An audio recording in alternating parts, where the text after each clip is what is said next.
Hello guys, আসসালামু আলাইকুম। আজকে আমরা একটি কোরিয়ান সিনেমা সম্পর্কে জানতে চলেছি, যার নাম হচ্ছে সিফক। তো যাই হোক, এই সিনেমাটা হবে হচ্ছে একটি মহিলাকে নিয়ে, যে চায়না থেকে দক্ষিণ কোরিয়াতে আসার সময় জেলেদের একটি নৌকাতে আটকা পড়ে, আর শেষ পর্যন্ত তার সাথে কি হবে ও নিয়েই সিনেমাটির আসল কাহিনী। প্রথমে আমরা দক্ষিণ কোরিয়ার সমুদ্রে একটি নৌকা দেখতে পাই, যার নাম ছিল জাজিং। আর কয়েক মাস ধরে এই নৌকাটি বারবার নষ্ট হচ্ছে, আর সকলে মিলে আজকে এটা ঠিক করার চেষ্টা করছে। তো এই নৌকাতে অনেক জেলে কাজ করতে এসেছে আর চলে গেছে, তবে কয়েকজনই স্থায়ীভাবে কাজ করতে পেরেছে। আর তাদের মধ্যে একজন হচ্ছে এই নৌকার ক্যাপ্টেন। আর এই নৌকাটি যখন প্রথম তৈরি হয়েছে তখন সে কর্মচারী হিসেবে এখানে যোগ দিয়েছিল, এবং সে বাড়িতে যতক্ষণ সময় কাটিয়েছে তার থেকে বেশি সময় এই নৌকায় কাটিয়েছে। কিন্তু তখন নৌকাটি নতুন ছিল এবং অনেক ভালো অবস্থায় ছিল। এখন এই জং ধরা নৌকায় কোনো মাছও ধরা পড়ে না, আর পুরনো পদ্ধতির নৌকা হয় অনেক জনবলের প্রয়োজন হয়। তাছাড়াও রেগুলার খরচ করতে এই নৌকার পেছনে অনেক টাকা যায়। তারপরে এই নৌকাটি ছিল একটি বাড়ির মতো, আর এখানে সবাই নিজের ফ্যামিলির মতো থাকতো। তো নৌকার যে কোম্পানি ছিল তারা এই নৌকা বিক্রি করতে চায়, কিন্তু নৌকার যে ক্যাপ্টেন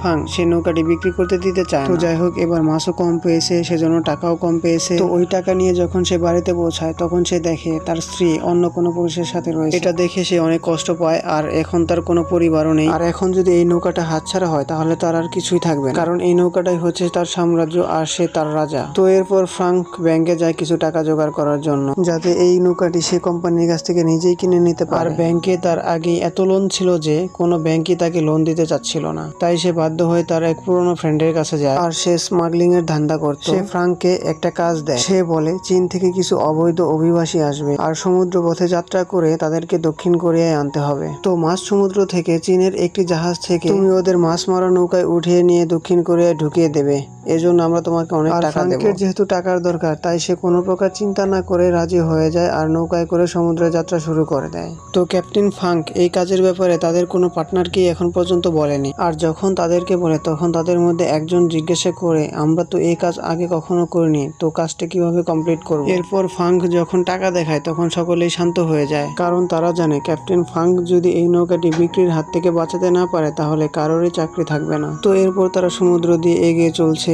আর আকাশে মেঘ করেছে, আর দেখে মনে হয় কোনো একটা তুফান আসবে। তো যাই হোক, তারা আস্তে আস্তে সেই জায়গায় পৌঁছায় যেখানে অবৈধ অভিবাসীদের জাহাজ এসে থামে। আর তখনই জোরে বৃষ্টি হয়, আর চারিদিকে অন্ধকার ছিল, আর নৌকা বাতাসে নড়তে থাকে। আর হঠাৎ করে সামনে একটি জাহাজের হেডলাইন জোরে তাদেরকে সিগন্যাল দেয়। তো তারা চমকে না গিয়ে সেটির দিকে এগোতে থাকে, আর কাছাকাছি গেলে কিছু বুঝে ওঠার আগে 25 থেকে 30 জন লোক তাদের নৌকার দিকে ঝাঁপিয়ে পড়ে। শুধু একটি মেয়ে ওই নৌকা থেকে এই নৌকায় ঝাঁপ দিতে সাহস পায় না, আর সে হাত ফসকে সমুদ্রে পড়ে যায়। তো তখনই টম নামের এক ইঞ্জিনিয়ার পানিতে লাফ দিয়ে ওই মেয়েটির জীবন রক্ষা করে। তো ওই অভিবাসী সব লোক তো নৌকার উপরের দিকে বসেছে, কিন্তু টম ওই মেয়েটিকে নিয়ে ইঞ্জিন রুমে যায়, কারণ ইঞ্জিন রুমে একটু গরম থাকে, যার কারণে মেয়েটি একটু কমফোর্ট ফিল করে। তবে মেয়েটি কিছুক্ষণ সংকোচ বোধ করে, কিন্তু কিছুক্ষণ পরে তার নাম বলে, আর তার নাম হচ্ছে হাম্বা। আর তার বড় ভাই কোরিয়াতে থাকে, তার সাথেই সে দেখা করতে যাচ্ছে। তো কিছুক্ষণ পর তার শরীর গরম হলে সকলের সাথে সে বাইরে এসে বসে। মাঝরাতে ওই নৌকার সিনিয়র ইঞ্জিনিয়ার সকলের সাথে কথা বলে আর অভিবাসীদের সান্ত্বনা দেয় তারা তাদেরকে নিরাপদে কোরিয়া পৌঁছে দেবে। তো ওই অভিবাসীদের মধ্যে একজন গল্প করতে শুরু করে যে সে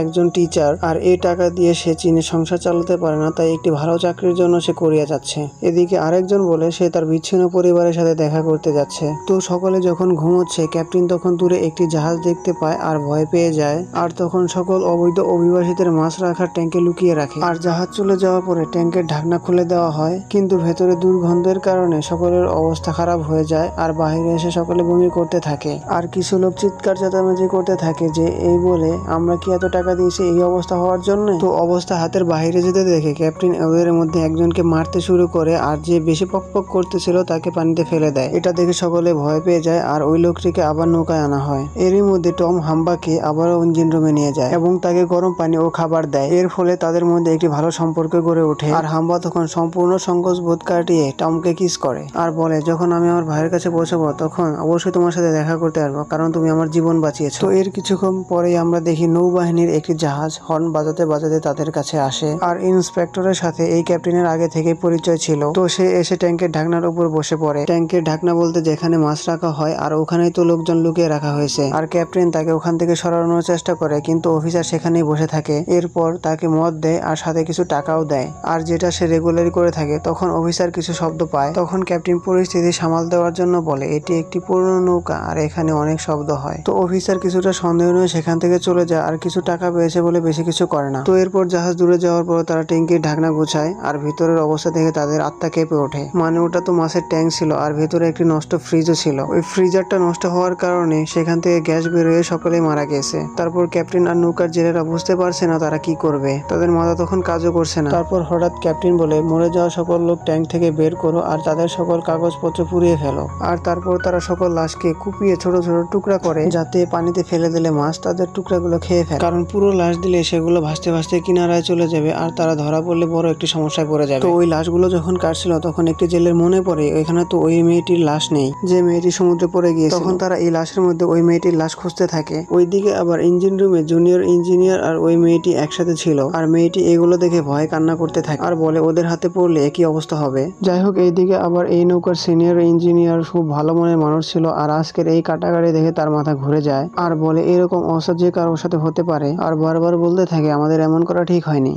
তো ক্যাপ্টেন অনেকক্ষণ ধরেই তার ব্যবহার দেখছিল এবং তাকে অনেক বোঝানোর চেষ্টা করে আর বলে দেখো সূর্য ওঠার সাথে সাথে কিন্তু আমরা পারে বসে যাব আর পারে বসে যদি কারো মুখ থেকে কিছু বের হয় আমরা সকলেই কিন্তু ফেসে যাব। যাই হোক, সিনিয়র ইঞ্জিনিয়ার তখন পুরোপুরি পাগল হয়ে গেছে, তাকে বোঝানোর কোনো অবস্থা নেই। তো আমরা দেখি ক্যাপ্টেন ভারী একটি জিনিস দিয়ে তাকে মাথায় আঘাত করে আর মেরে সমুদ্রে ফেলে দেয়। তো ক্যাপ্টেনের এমন আচরণ টম এবং হাম্বা লুকিয়ে দেখে ফেলে আর তারা বুঝতে পারে তারা বড় ধরনের বিপদে রয়েছে আর তারা তখন পালিয়ে একসাথে রাত কাটায় আর তাদের মধ্যে শারীরিক সম্পর্কও হয়। আর টম তখন মেয়েটিকে কসম খায় যাই হোক না কেন সে মেয়েটিকে বাঁচাবে। তো সকালে উঠে অন্যান্য কর্মীরা যখন সিনিয়র ইঞ্জিনিয়ারকে খুঁজে কিন্তু খুঁজে পায় না আর এদিকে ইঞ্জিন রুমে লুকানো হামের খোঁজ একজন জেলে পেয়ে যায়, যাকে দেখে সে চিৎকার করতে থাকে আর চিৎকার শুনে ক্যাপ্টেন সহ বাকি লোক সেখানে পৌঁছায়। কিন্তু মেয়েটিকে দেখে সবাই চমকে যায়, কিন্তু টম লাখো মিনিত করে যে মেয়েটিকে কিছু করো না, কিন্তু ক্যাপ্টেন তাকে বন্দি করে আর তাকে মেরে এমন টুকরো টুকরো করতে বলে যাতে তার লাশ পানিতে ভেসে না ওঠে। এদিকে একটি জেলে মেয়েটির চুল ধরে টেনে সেখান থেকে বেরিয়ে যায় আর ততক্ষণে টম নিজেকে ছাড়িয়ে উপরে ডেকে চলে যায়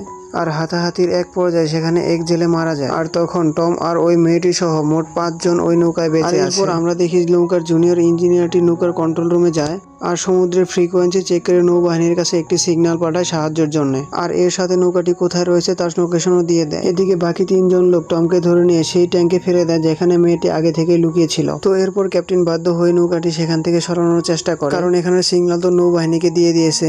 কিন্তু সামনে নেওয়ার সময় তাদের নৌকা বড় একটি জিনিসের সাথে ধাক্কা খায় আর সেটা ছিল একটি বরফখণ্ড, যার ফলে নৌকাটি ছিদ্র হয়ে যায় আর ওই ঘটনায় আরো 2 জন লোকের প্রাণ চলে যায়। আর এখন পুরো নৌকাটিতে রয়েছে টম আর ওই মেয়েটি আর নৌকার ক্যাপ্টেন। এদিকে ক্যাপ্টেন নৌকা বাঁচানোর জন্য ক্যাবিনে যায় আর টম ইঞ্জিন নষ্ট করে দেয় যাতে নৌকা এখান থেকে আর এগোতে না পারে, কারণ সে নৌকার লোকেশন নৌবাহিনীকে দিয়েছে আর এখানে নৌবাহিনীর লোক তাদেরকে খুঁজতে আসবে। আর তখন ক্যাপ্টেন টমকে বোঝানোর চেষ্টা করে, দেখো নৌবাহিনী যদি এখানে আসে তাহলে মেয়েটিকে চীনে পাঠিয়ে দেবে আর তোমাকে আমাকে ধরে নিয়ে চলে যাবে। আর এই কথা বলেই ক্যাপ্টেন মেয়েটিকে মারার জন্য এগিয়ে যায় আর নৌকা আরেকটি বড় ধাক্কা খায় আর নৌকায় বড় ছিদ্র হয়ে যায় আর নৌকা পানি দিয়ে ভরে যেতে থাকে আর ক্যাপ্টেন পাগলের মতো তার সাথীদের ডাকতে থাকে। কিন্তু হঠাৎ করে ক্যাপ্টেনের মনে পড়ে এই নৌকায় তার আর কেউ নেই। তারপর সে নিজেই বড় বড় নোঙর সেই সমুদ্রে ফেলতে থাকে আর একটা নোঙরের দূরে তার পায়ের সাথে আটকে যায় আর যে নৌকা তার ঘর ছিল সেও তার নৌকা সহ সাগরের তলে হারিয়ে যায়। এদিকে টম আর হাম্পা নিজেদের জীবন বাঁচানোর জন্য ডুবন্ত নৌকা থেকে ঝাঁপ দেয় আর কোনো একটি জিনিসের সাহায্যে পার পর্যন্ত পৌঁছায়। টমের যখন জ্ঞান ফেরে তখন দেখে মেয়েটি তাকে ছেড়ে চলে গেছে